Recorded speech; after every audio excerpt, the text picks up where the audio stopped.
partir de este momento, compartimos Cascos Azules, argentinos por el mundo en misión de paz. Idea y dirección general, Eduardo Cumbins. Conducción, Alejandra Formoso Urruzola. Cascos Azules, argentinos por el mundo en misión de paz. Programa declarado de interés legislativo por la Honorable Cámara de Senadores de la Nación y de interés cultural por la Secretaría de Cultura de Presidencia de la Nación. Acreedor de los siguientes premios: Fortaleza Protectora, Río de los Pájaros, Cuna de la Bandera, Ballena de Oro, Faro de Oro y Faro de Platino. Además, obtuvo el Premio Internacional Destino Malvinas 2018 y la mención de honor Alicia Lamas. Observador militar de la tercera misión de paz. La primera fue en el año 2011 con la Fuerza de Tarea Argentina 37 en Chipre, como parte de la Mobile Force Reserve, era el elemento de la reserva que iba a Nicosia. La segunda fue en el 2019 con la Fuerza de Tarea 58, que mi puesto fue Training Officer, o sea, era parte del elemento de operaciones que se encargaba de la educación y entrenamiento de la Fuerza de Tareas, ¿no?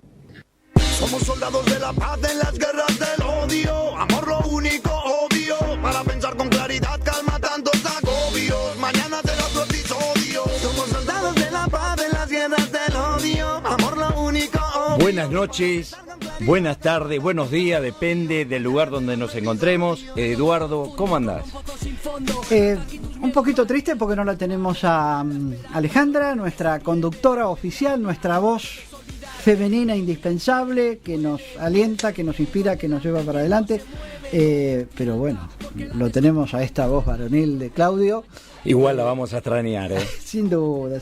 Bueno, ella está pasando por un momento familiar complicado, así que le deseamos toda la fuerza, que vaya todo lo que mejor puede andar. Es cierto. Y bueno, nos sentimos muy cerca de ella y así se lo transmitimos, y también le pedimos a nuestro público que todo aliento vale, Dios lo ve. Y todo rezo. Oración, rezo, siempre viene bien. Y bueno, ahí estaremos. Bueno, les damos la bienvenida a esta nueva edición de Cascos Azules de Argentinos en el Mundo en Misión de Paz.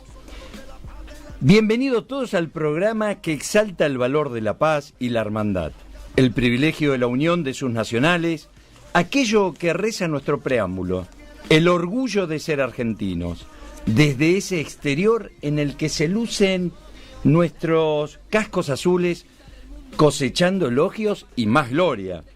Un programa que muestra con genuina alegría este puñado de argentinos y argentinas que nos representan en los difíciles y horrorosos escenarios de luchas, muerte y desolación, como lo podemos ver en las noticias día a día.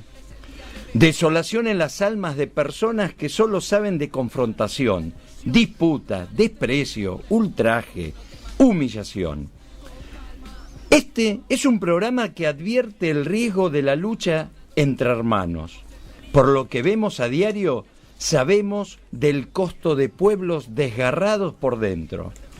Un programa que pretende rescatar el olvidado de siempre, al soldado de todas las guerras, al laburante del conflicto, al ciudadano que adelanta su pecho para que la amenaza no lastime a los que escuda su familia, sus afectos, su sociedad que lo respeta, su patria y su bandera.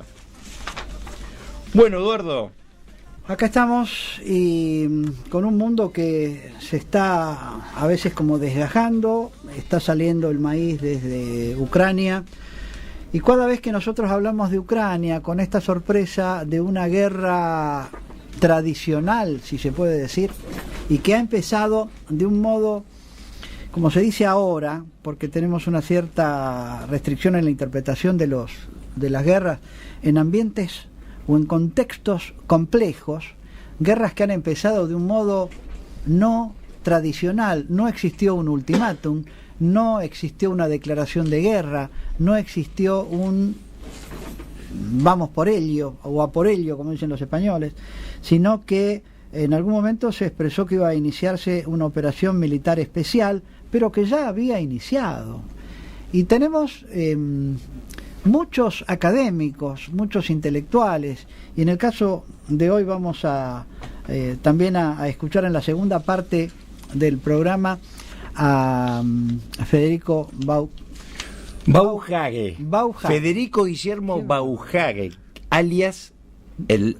Menos mal que apenas sé español y blableteo en inglés, porque si tengo que meter otro idioma sería terrible. No, pero me parece que es otro idioma, porque como se escribe, nada que ver cómo se lee.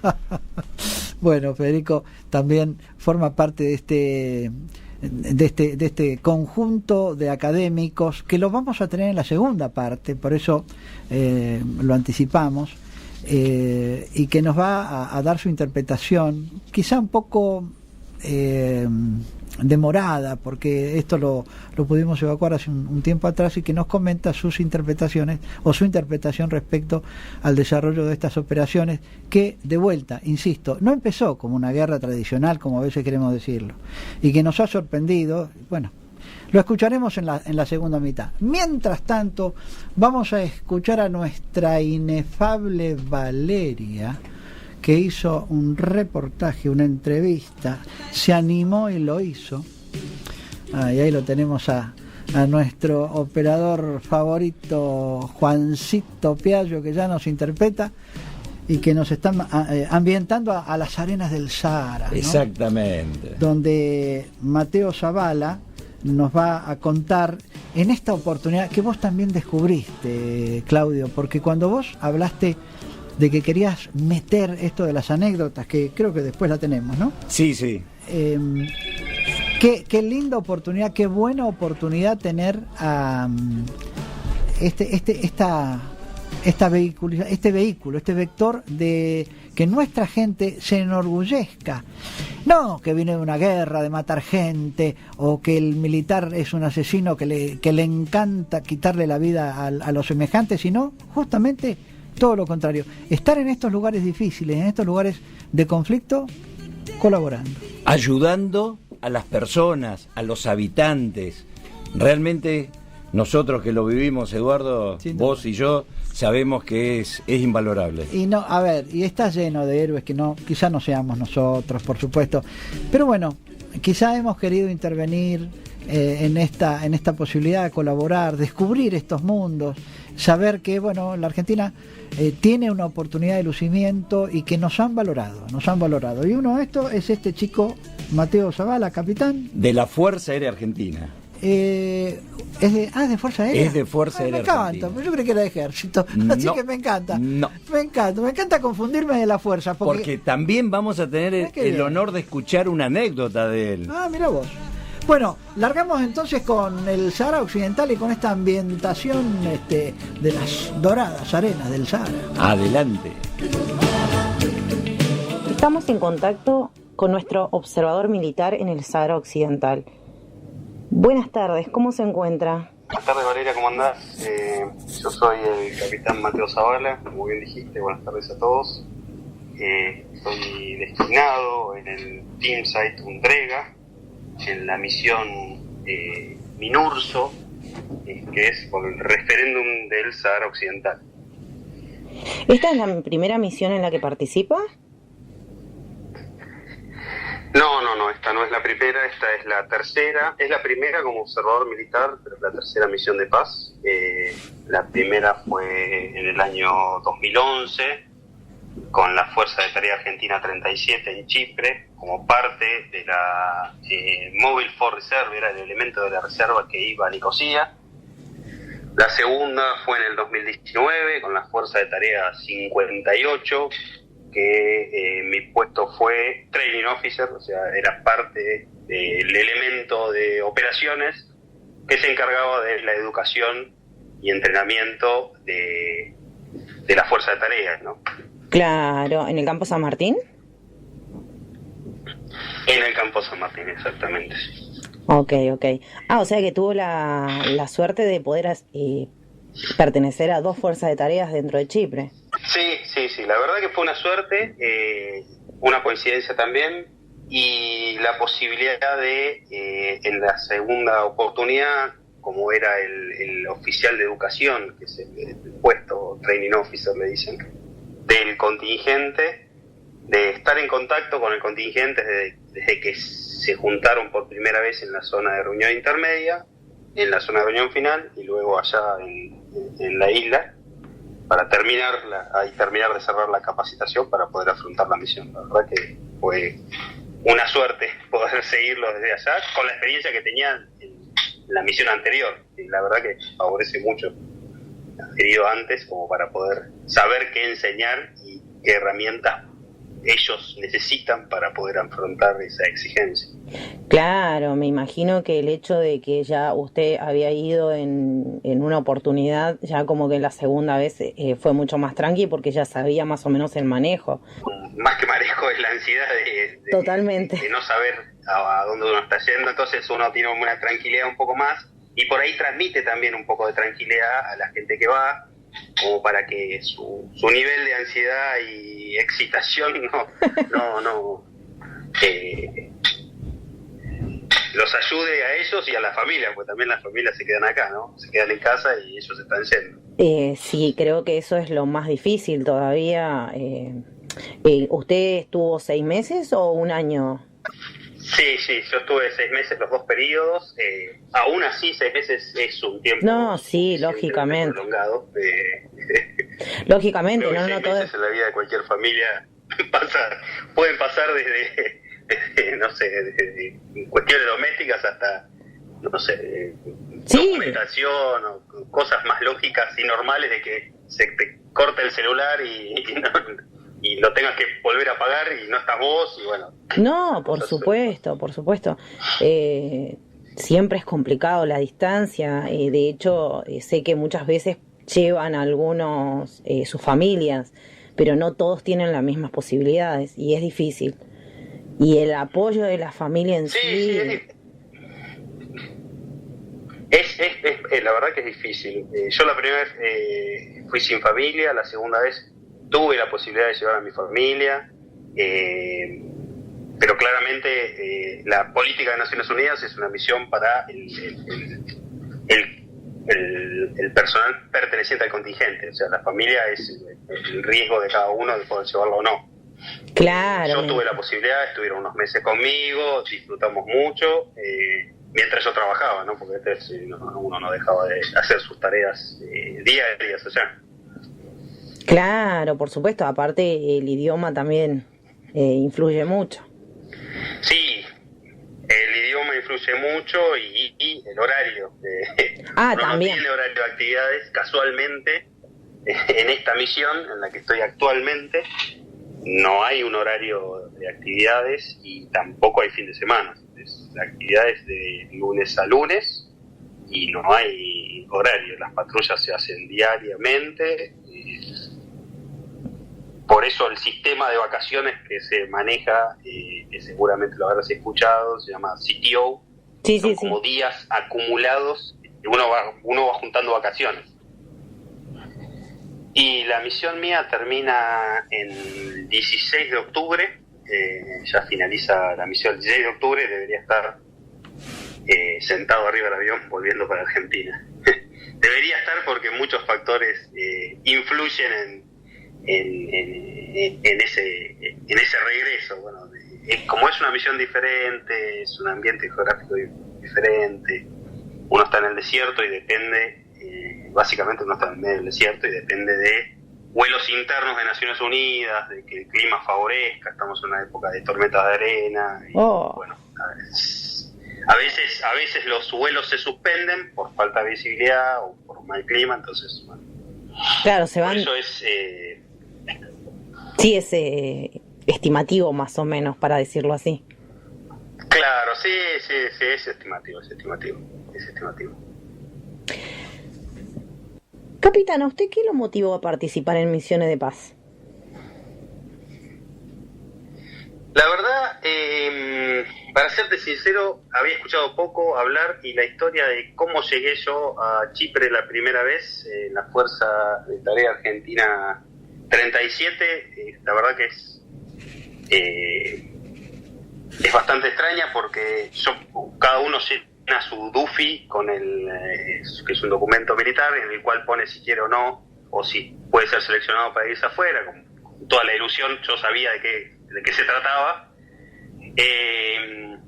Y yo soy del arma de caballería, y en una semana hípica se acerca mi jefe de regimiento y a otro subteniente que estaba conmigo, y en un momento de la semana hípica me dice, bueno, los felicito a los dos, se van a Chipre a fin de año.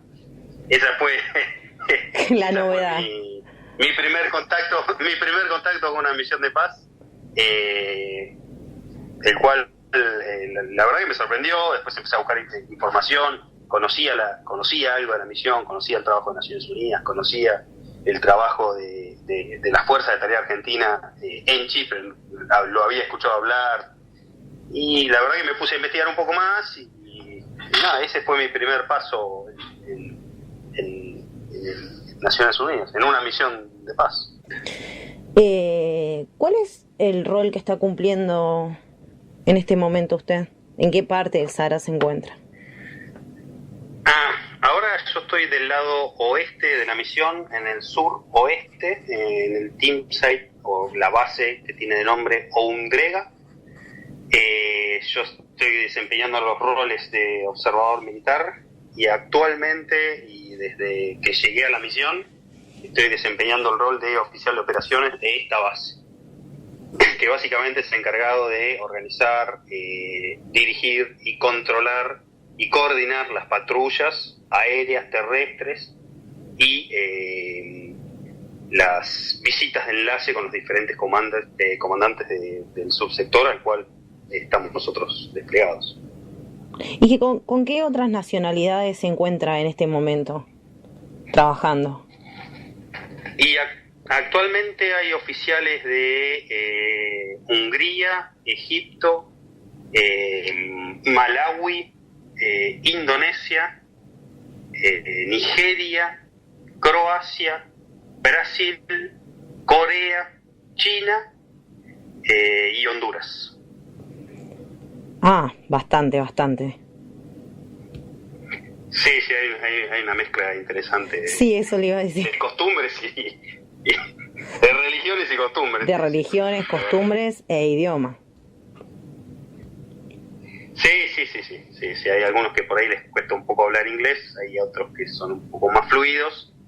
Y también tenemos el portugués mezclado ahí.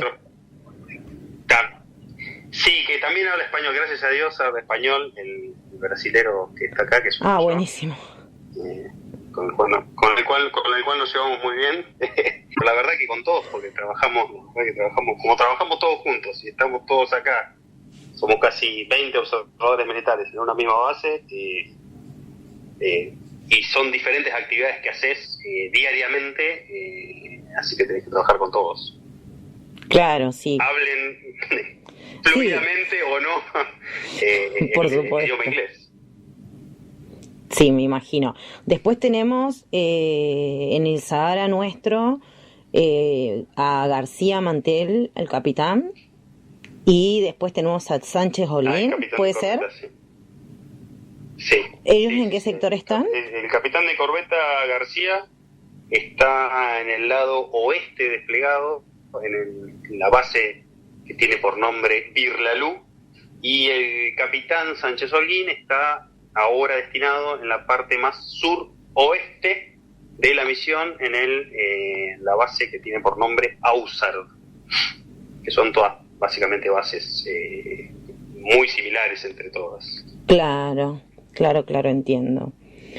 ¿Y qué territorios conoció en sus vacaciones?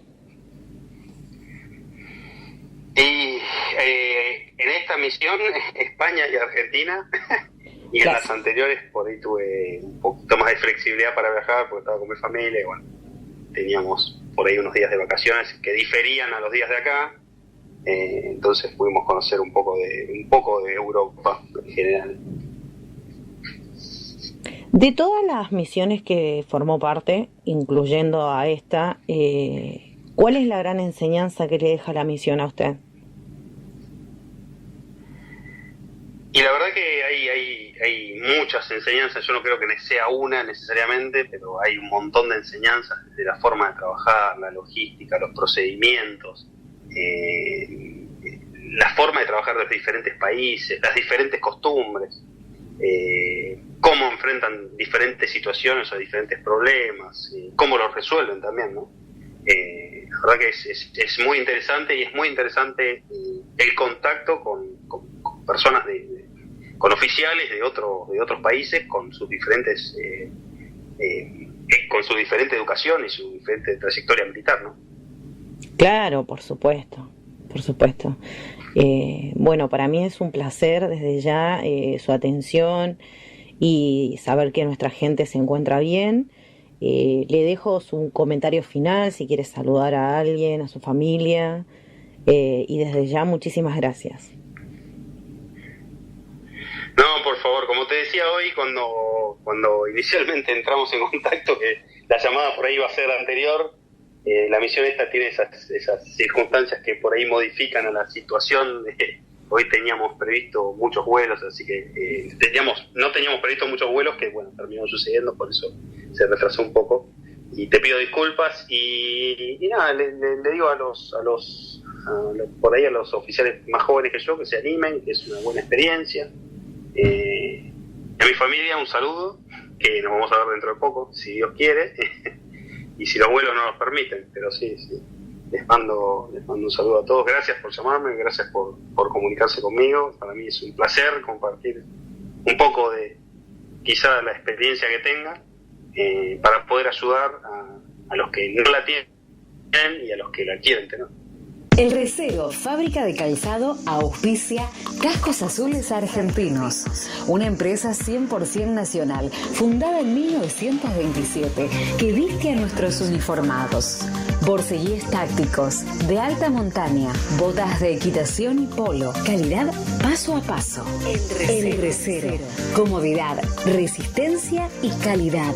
92 años acompañándote en tus pasos. Nos puedes visitar en www.elrecero.com.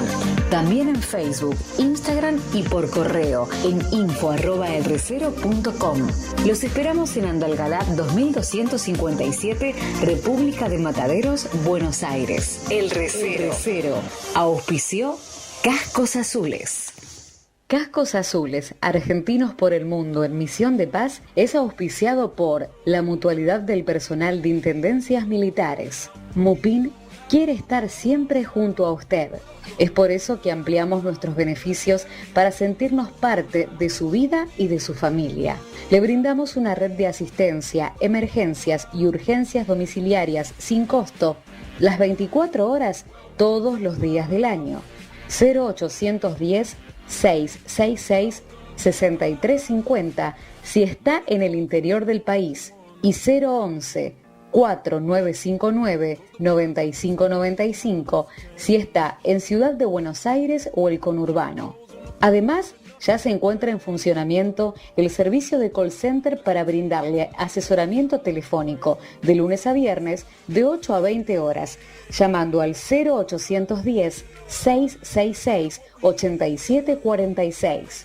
Más información en www.mupin.org.ar o Facebook, Mupin, página oficial. Mupin, desde 1912, protegiendo a sus asociados durante toda su vida. Cascos Azules es auspiciado por la Fundación de Apoyo al Instituto de Ayuda Financiera para el Pago de Retiros y Pensiones Militares. Con el fin de mantener un nivel de servicio previsional de avanzada, el IAF continúa optimizando la gestión en áreas claves como personal, logística, sanidad y atención al público. Al tiempo que sigue ampliando sus oficinas regionales en Paraná, Córdoba, Mendoza, Bahía Blanca y Tucumán, para estar cada día más cerca suyo.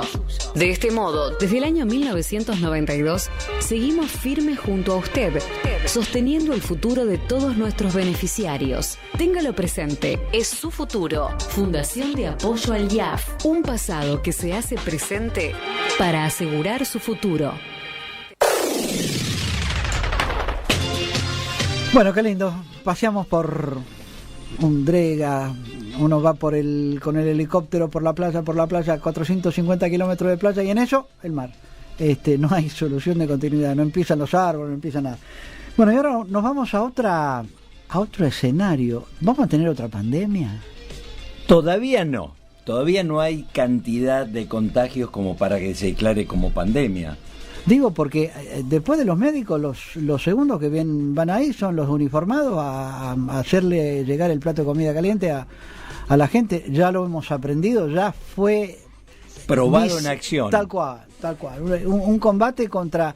Y verdaderamente es un combate. Vamos a escuchar una reflexión que nos viene de nuestra amiga, conocida por todos, por Sabrina. ¿Te acordás, Juan, de Sabrinita? Bueno, ella desde Madrid. Siempre presente, divina. Y nos va a contar algo de lo que está pasando por Europa, dado que queremos tener espíritu internacionalista, ya que estamos en el mundo, bueno, que desde el mundo nos digan a ver cómo hay. Y alguien de nosotros que nos está contando. ¿Te parece, Claudio? Dale. Excelente, escuchémosla, por favor.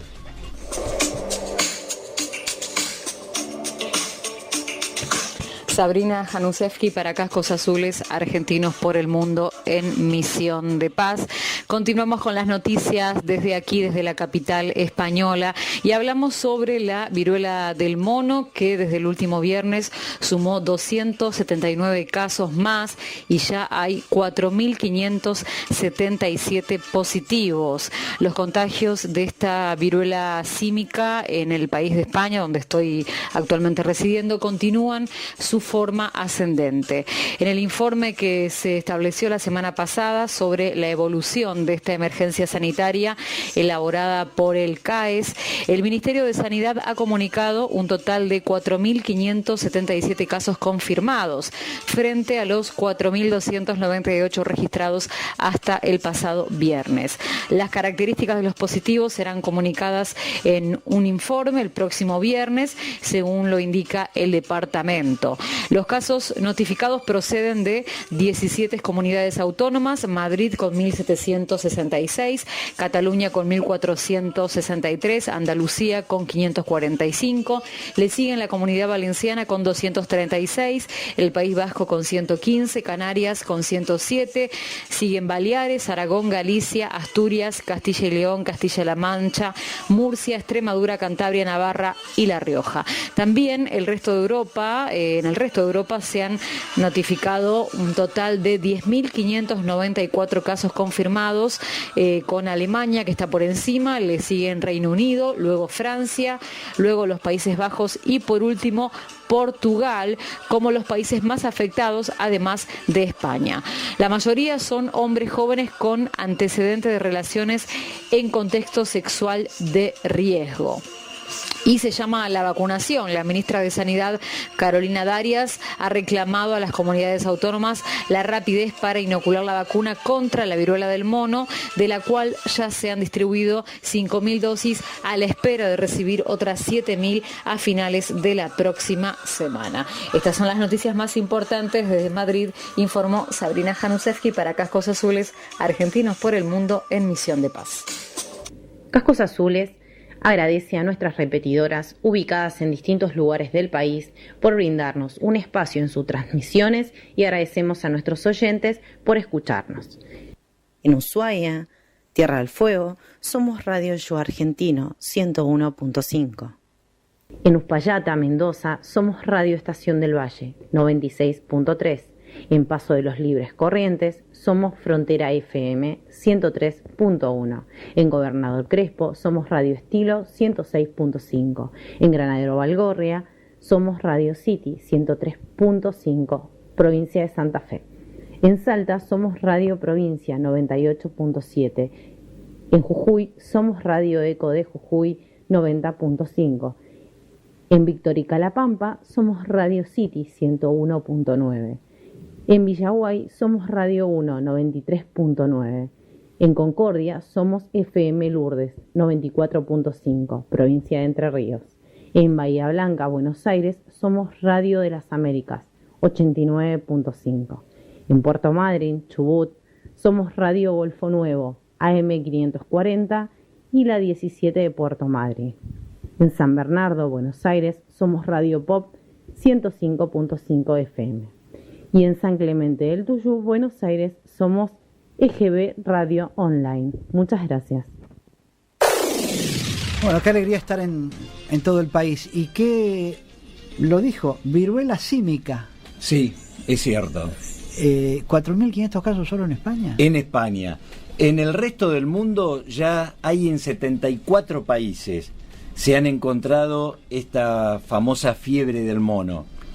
Y en América Latina hay 10 países que ya han encontrado. De hecho, en Argentina se ha confirmado aproximadamente 34 casos al momento. Y bueno, evidentemente se expande rápido. Otra pesadilla. Por Dios, que nos libere de tener que sufrir lo mismo, peor o igual o parecido a lo que nos ha tocado. Bueno, nos vamos a... ¿Va a venir la anécdota, Claudio? Sí, estamos listos para cuando llegue el momento. Ahora, después del corte, venimos con la anécdota y entra con galera y bastón don Claudio y su anécdota. Bailando. Bailando. Cascos Azules.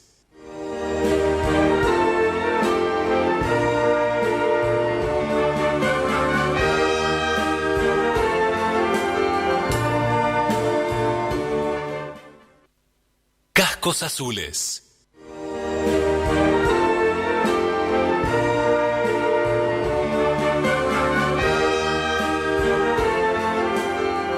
No se trata de una guerra formalmente declarada, pero guerras formalmente declaradas prácticamente ya no existe. Pero es una ficción, vamos a decir, es una ficción legal. A ver, Estados Unidos cuando ataca a Irak hace una, ¿cómo lo llaman? Ataque preventivo, o cuando la administración... Sí. Claro, preemptive strike, o cuando el gobierno de Obama ataca a Libia, por ejemplo, con sus aliados europeos, lo llaman acción militar cinética. Es jugar con el diccionario, pero de facto se trata de una guerra. Yo no lo llamaría tanto una guerra híbrida. Esto es una guerra caliente, es una guerra en sentido tradicional, ¿viste? Choque de formaciones militares uniformadas en un campo de batalla. Tiene un aspecto híbrido, pero yo acá voy un poquito en contra, vamos a decir, a contracorriente de mucho del comentario actual. Lo que llamamos el aspecto híbrido de la guerra, en realidad, venimos hablando hace mucho de la guerra híbrida, hacia la guerra por debajo, el conflicto por debajo del umbral de la fuerza militar. 1, 2, 3.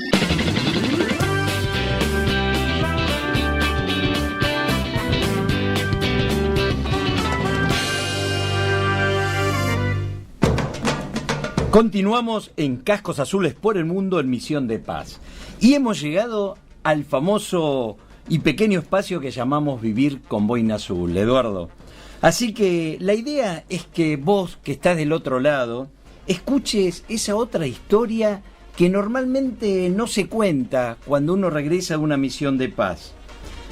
Y vos, querido oyente, si no podés escucharla ahora, podés revivirla en nuestra página web de Cascos Azules por el Mundo en Misión de Paz, www.cascosazules.com.ar. Y si participaste en alguna misión de paz y recordás alguna historia, anécdota, que estaría bueno que la compartas con todos los que nos escuchan, podés contactarte al WhatsApp 011 15 57 62 29 85. Te repito el número: 011 15 57 62 29 85. Hoy vamos a escuchar el relato del capitán de la Fuerza Aérea, Mateo Zavala, quien anteriormente hemos escuchado parte de sus experiencias en la misión que hoy se encuentra desplegado, que es lo que se conoce como MINURSO, una misión que se encuentra en el Sahara Occidental. Y que este oficial, siendo un joven teniente, allá por el año 2011, desplegó como integrante de la Fuerza Tarea Argentina 37 en Chipre. Y ocupó, bueno, lo va a decir ahora cuando lo escuchemos, cuál fue el puesto que ocupó ahí y cuál es la anécdota que recordó. Así que sin más preámbulos, los escuchamos. No, la anécdota que les quería contar, que quería compartir con ustedes, fue en el año 2011. A mí me designaron para ir a la Fuerza de Tarea 37 como parte de la reserva, que actualmente no existe, pero estaba en la UMPA, en Nicosia. Esa reserva era una compañía multinacional compuesta por argentinos, eslovacos y húngaros, y yo era jefe de sección transporte, como muchos habrán ido a ese lugar. Iban oficiales, iba un capitán y un teniente. El capitán era segundo jefe de la reserva y yo era un joven teniente de jefe de sección transporte, encargado del transporte de la reserva, de los vehículos blindados que tenían para realizar, ellos le decían public order, pero era control de manifestaciones básicamente. La verdad que lo hacían bastante bien, de hecho participé en varios de los ejercicios. Mucho calor hacía en verano, así que eran bastante largos, con bastante calor y bastante extenuantes. Pero la anécdota más graciosa que me acuerdo fue que cuando llegué el primer día, me acuerdo que llegué a la noche, me hicieron el ID así rápido, la verdad que no entendía mucho, pero y me llamó mucho la atención que la primera persona que me crucé era un sargento mayor, que era el encargado de la reserva, que era irlandés. Primero, por ahí me chocó un poco la imagen, porque tenía unos tatuajes desde el hombro hasta la cintura, y al ser irlandés me costó mucho entenderle, yo estaba justo con mi relevo, me costó un montón entenderle. De hecho, he estudiado algunos años inglés, y tenía bastante práctica, pero la verdad me dejó de lado. No me quedó otra que responderle muchas gracias, buenas noches, mucho gusto. No sé qué me dijo, nunca supe qué me dijo realmente. Después le pregunté a mi relevo, che, ¿qué me dijo? No, me dijo, bueno, encantado, mucho gusto, mañana nos vemos, yo soy el sargento mayor, un montón de cosas que la verdad en ese momento por ahí fue el primer gran choque con un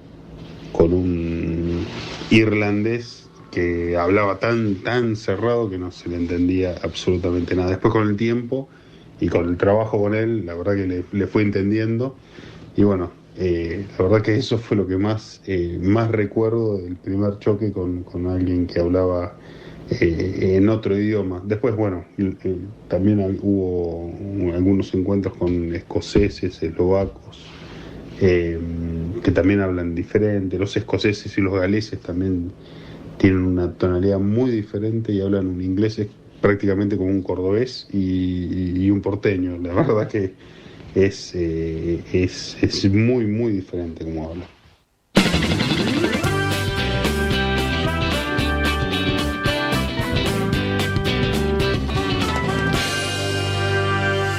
Vos sabés que me hace acordar esto del irlandés. Yo tenía un ayudante, un suboficial irlandés, y ellos, por ejemplo, en lugar de decir one, para decir uno, decían un.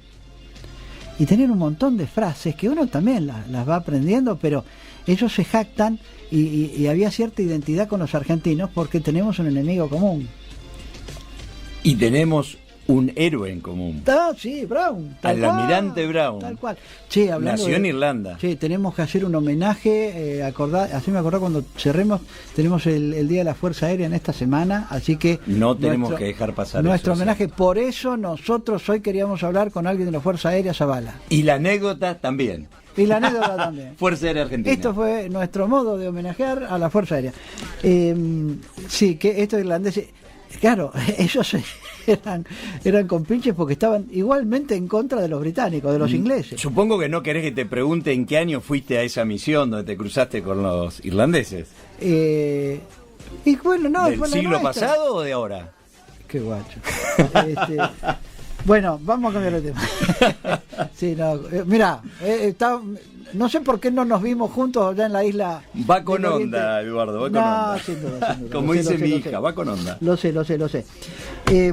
Bueno, lo que habíamos prometido, un académico, alguien que algo ha estudiado, que es el secretario del ICIAE en el CARI, el Instituto de Seguridad Internacional y Asuntos Estratégicos, profesor en la UCA, alguien que mucho sabe de relaciones exteriores, y era el que nos inició en el programa de hoy con su avance, con esta interpretación de estas acciones militares cinéticas o estas guerras híbridas, que está prohibido decirlo, sino que tenemos que decir que son ambientes o contextos complejos, y que es como se inició el problema ruso-ucraniano. En realidad el problema lo ocasionaron los rusos, pero ya lo habían ocasionado, yo diría, en el siglo pasado, cuando inventan una Ucrania por necesidades geopolíticas, no del zarismo, sino del sovietismo, y provocan este nacimiento artificioso de una Ucrania que tiene una identidad casi absoluta. Es como hablar de Corrientes, yo hago la broma de Corrientes y Brasil, que festejan el carnaval del mismo modo. Acá me mira Piaggio, no tuvieron otra idea de festejar el carnaval, aunque es muy divertido, porque las chicas con bastante poca ropa, me van a hacer problemas. No sé, yo no vi ninguno así. ¿Dónde queda yo me eso? tapaba los ojos, claro. Entonces hay una afinidad muy muy estrecha que es propia de una cultura, y acá también los unos y los otros. En su momento Belikov, ¿te acordás? Nos hablaba del padre ruso y la madre ucraniana, así que esto, un dolor. Y los invito entonces, ¿te parece, Claudio?, a escuchar esta segunda entrega de lo que nos dio Federico Bauhage, el Kaiser. El Kaiser, el apodo que tiene. Sobre su interpretación, que finalmente va a terminar en nuestro comentario, en una tercera entrega, con las preguntas que queremos hacerle vinculadas con las misiones de paz. ¿Habrá una misión de paz post-Ucrania? Vaya pregunta. Seguimos entonces con Federico Bauhage. No la pego. Federico Guillermo. Federico Guillermo. Emperador, iba a decir. Sí, creo que nos llamó a todos la atención esta ralentización del avance, concibiendo que iba a ser una especie de blitzkrieg del tercer milenio, y no sucedió. Yo después te quiero hacer una pregunta vinculada con guerras del pasado, y vos ya descartaste el tema de la hibridación de este conflicto, pero la pregunta había quedado pendiente respecto a ¿cuándo empieza esto? Sí. Agrego una cosa a lo que decías antes sobre el tema de los suministros. Los batallones tácticos en la doctrina rusa, tengo entendido, tienen suficientes suministros para operar de manera independiente, o sea, sin su tren logístico principal, durante unas 1 o 2 semanas, ¿sí? Así que uno puede especularse que eso es lo que ellos pensaban iba a durar la operación hasta que tuviera éxito. Cuando se pasara. Es un poco especulativo, pero es un margen. Dice, si pensaban que iba a durar más de 2 semanas, no se habían preparado para eso. Con respecto a cuándo empezó esto, es una buena pregunta. Es un poquito como cuando hablamos en clase de camino a la Primera Guerra Mundial, camino a la Segunda Guerra Mundial. Siempre arrancamos de 20, 30, 50 años antes, porque toda crisis, toda guerra resulta de una confluencia de causas estructurales de largo plazo y de disparadores de más corto y mediano plazo. Vamos a decir, las causas de fondo, si uno quiere, las puede buscar en la manera en la que se terminó partiendo la Unión Soviética y cómo Ucrania se separó del resto de Rusia. Digamos, a lo largo de fronteras que étnico-culturalmente no siempre están del todo claras o no siempre coinciden bien con las fronteras políticas. Todas las personas que dicen, no, alguien que es Rusia quien invadió un país extranjero, yo empezaría por mencionar, hay mucha gente de ese lado del mundo que discutiría la afirmación de que se trata de países extranjeros, incluso del lado ucraniano. Creo que con Juan conversabas vos el otro día que 3/4 partes de las familias ucranianas tienen familiares en Rusia, y creo que la mitad de las familias rusas tienen familiares en Ucrania. Son prácticamente, digamos, creo que hay más identidad cultural entre ellos que tenemos incluso nosotros con los uruguayos. Yo reconozco que prejuzgaba la proclividad de Juan Belikov hacia un filorusismo, por el padre ruso, pero la madre es ucraniana. Y bueno, lo que nos comentó, no me voy a tirar un tiro en el pie, no voy a decir que vayan a ver el otro YouTube, si es que no quedan deleitados con lo que nos está diciendo Federico, pero es un complemento que creo que es adecuado. Sí, yo de hecho tengo, por ejemplo, en la universidad tengo 2 alumnas, ahora exalumnas, perdón, una es ucraniana, de familia, y apellido termina en Enko, por ejemplo, y tiene familiares en Rusia, y otra que es de apellido ruso y tiene familiares en Ucrania, por ejemplo, en Odessa.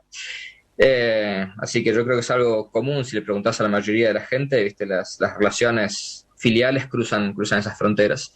Las causas más inmediatas del conflicto actual tienen que ver con una nueva orientación estratégica de Ucrania que se va, de a poco apartando de lo que es tradicionalmente la esfera de influencia rusa, y que Rusia, digamos, la élite dirigente rusa ve esto como un problema, como un proceso dirigido desde afuera, ¿sí? Ellos piensan, y en parte algo de razón tienen, que es algo que está siendo fomentado activamente desde Occidente como una manera de debilitar a Rusia. Entonces, por ejemplo, tómese la Revolución Naranja o la Revolución del Euromaidán. Ellos ven ahí, desde el punto de vista de ellos ven golpes de Estado financiados o bancados por Estados Unidos a través de diversas ONGs y demás. Y desde el punto de vista ruso, digamos, ellos han realizado diversos esfuerzos por retener el control de Ucrania dentro de su esfera de influencia. Y podemos decir, primero lo intentaron por las buenas, a través de acuerdos económicos, y no funcionó. Intentaron por las malas, a través de las amenazas, y después a través del uso limitado de la fuerza, y sigue sin funcionar. Y desde el punto de vista ruso, su política en Ucrania de la última década y media puede considerarse un fracaso, ¿sí? Porque cada vez más ellos ven como Ucrania se está orientando geopolíticamente más hacia Occidente. Y no es tanto una preocupación, vamos a decir, cultural o económica lo que preocupa a Moscú. A mí me parece que es más la orientación militar de Ucrania. Famosamente, Moscú siempre puso como línea roja la incorporación de Ucrania a la OTAN, y es verdad. Y también es verdad que Ucrania formalmente no estaba en condiciones de unirse a la OTAN. Es perfectamente cierto. También es cierto que en los últimos 8 o 10 años la OTAN cada vez más ha estado tratando a Ucrania como un aliado extra-OTAN, ¿sí? Y empezando a armar a Ucrania y ayudando a entrenar a su ejército, ¿sí? Y ellos lo que se ve es que militarmente se estaba empezando a integrar cada vez más con Occidente. Y eso uno dice, por ahí no es un problema hoy. Pero si pensás con una visión estratégica, decís, esto puede ser un problema serio de acá a 10 años, de 20 años, cuando haya alguna otra crisis y Ucrania sea usada contra nosotros, ¿viste? Mirando desde el punto de vista de Moscú. Entonces, una vez que llegaste a la conclusión de que el conflicto va a ser inevitable, ¿sí? El cálculo se convierte en, bueno, ¿cuándo es el mejor momento para resolver ese conflicto? ¿Sí? Y ellos llegaron a la conclusión que podemos discutir qué factores pueden haber influenciado en esa decisión, pero evidentemente llegaron a la decisión que 2022 iba a ser un momento oportuno para tratar de resolver esta cuestión de una manera definitiva. Sí, y por eso lanzan la guerra en este momento. Que de vuelta, no parece que la intención haya sido lanzar una guerra a gran escala, sino que la guerra a gran escala termina siendo el plan B, cuando el plan A fracasa. Y Federico, te interrumpo con una reflexión, no con una aseveración ni nada. Yo a veces me obligo a ser didáctico, quizá esto para conversarlo en espacios de tiempo muy, muy breves. Y yo digo, McDonald's 1, Matrushka, no sé, ¿está bien dicho? Sí, las muñecas, o el símbolo... Mamushkas, sí. Mamushkas, 0. Porque yo creo que Ucrania se europeizó. Uno veía el tema del Maiden allá en el 2014 y uno percibía en que era una sociedad europeizada, estaba realmente vinculada. De algún modo creo que existió una etapa de combate cultural, no sé si me lo querés aceptar, y que yo percibo que hoy por hoy esta dimensión cultural de los combates, para ponerlo más dramático, tiene un protagonismo trascendental. Corregime o completame esta idea. No quiero opinar muy contundentemente porque no soy especialista en temas culturales. En términos generales, vos tenés Ucrania, lo que podemos decir es que era, por lo menos hasta hace poco, un país profundamente dividido a lo largo de líneas culturales, ¿sí? Uno puede buscar, uno googlea y pone, por ejemplo, mapa etnolingüístico de Ucrania, ¿sí? Y va a encontrar las zonas donde son más ucranianas, donde se habla el ucraniano propiamente, y zonas que son más prorrusas o filorrusas, donde se habla el ruso como idioma diario, ¿sí? Generalmente las zonas más prorrusas o filorrusas son las zonas orientales y el sur de la costa. Eso se corresponde más o menos, para los que conozcan de historia, con la división del Tratado de Andrusovo, después de una guerra ruso-polaca. Se me escapa el año exacto ahora, estamos hablando siglo XVI, donde básicamente Rusia le quita a Ucrania en esa guerra todo lo que está al este del río Dnieper y la capital Kiev. La zona occidental de Ucrania siempre ha sido más europea, entre comillas, vamos a decir, ha sido una zona que está más identificada con Europa más central, occidental, ha sido parte del Imperio Polaco en su momento. Originalmente parte del Imperio Lituano, después Lituania se convierte en Polonia y Lituania. Y estas regiones son más, están más incorporadas, primero el Imperio Polaco, después el Imperio Austríaco. Son un poco más occidentales culturalmente, más católicos, ¿sí? En el este son más ortodoxos, más filorrusos. Por eso, hay una división social ahí. Y para hacerla más complicada todavía, hay partes de Ucrania donde hay minorías polacas y donde hay minorías húngaras, ¿sí? O sea, si uno quiere ponerse a discutir fronteras, hay otras minorías subnacionales dentro de Ucrania. Tengo mi corazoncito crítico para decir, creo que todo esto empieza con una entrega, yo hacía una broma casi de mal gusto, en el que, por ejemplo, planteaba, esto es como que países tan cercanos como Brasil y Argentina, un día Brasil decide invadirnos porque el carnaval carioca de Corrientes y el de Entre Ríos están bárbaros. Y son cultura brasileña, cultura carioca particularmente. Entonces, vamos a por ellos, como dicen los españoles. Bueno, salvando, por supuesto, las distancias y tratando de amenizar un poco esta desgracia que se está viviendo, nos llamó mucho la atención y bueno, vos nos estás poniendo un poco blanco sobre negro lo que son estas expresiones terribles. Yo quería agregar una cosita antes de irte a mi pregunta, ¿viste? Estás en cascos azules, te voy a tener que hacer alguna opinión, que espero que sea desgarradora, pero pues es que nosotros tuvimos una sorpresa viendo cómo iban desenvolviéndose los combates, y una de las cosas, que creo que lo conversamos en estos días,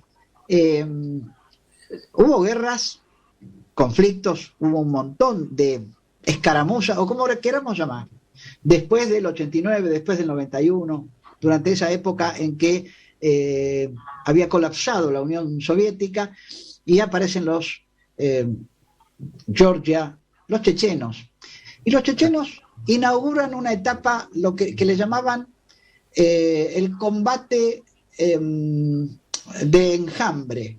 Era una modalidad de ataque coordinado en que una especie de dispersión controlada napoleónica, pero en un nivel táctico, y realmente se las vieron mal los rusos tratando de enfrentar esta novedad de combate. ¿Algo de esto pasó a tu criterio? ¿Cómo lo ves vos? Sí, a ver, son distintas tácticas de resistencia asimétrica, ¿viste? De un enemigo más débil que realiza guerra de guerrillas, ya sea rural o urbana. En este caso, la mayor parte de, si se quiere, la resistencia asimétrica tenía lugar dentro de combates urbanos, aparentemente. El combate urbano es brutal para cualquier fuerza invasora. Entonces, por eso también Rusia soportó tantas bajas al principio. Y por eso han cambiado de estrategia. Ahora, hoy por hoy, si uno lee los últimos, vamos a decir, el espacio informativo desde el principio de la guerra ha estado en Occidente totalmente dominado por, vamos a llamarlo como es propaganda ucraniana, ¿sí? O sea, es la realidad. La mayoría de los periodistas que están en Ucrania podrían estar reportando desde la Antártida, porque están en un centro de prensa en Lviv, cerca de la frontera polaca, y la mayoría de veces no los dejan ni acercarse a la línea del frente. Entonces hemos tenido siempre una visión muy pro-ucraniana de la realidad sobre el terreno.